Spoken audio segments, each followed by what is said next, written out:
ये साइकिल मरम्मत के लिए आई थी, अब ये बिल्कुल आप चेक कर सकते हैं, शार्प भी काम कर रहे हैं इसके, इसकी ब्रेक भी काम कर रही है।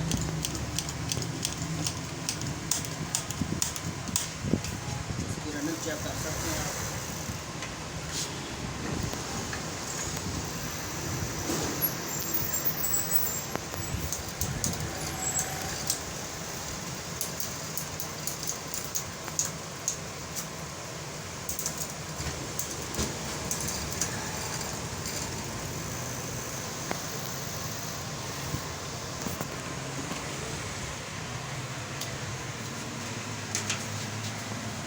ब्रेक चेक कर सकते हैं आप, यहाँ पे लीवर दबाएंगे फौरी रुक जाएगी।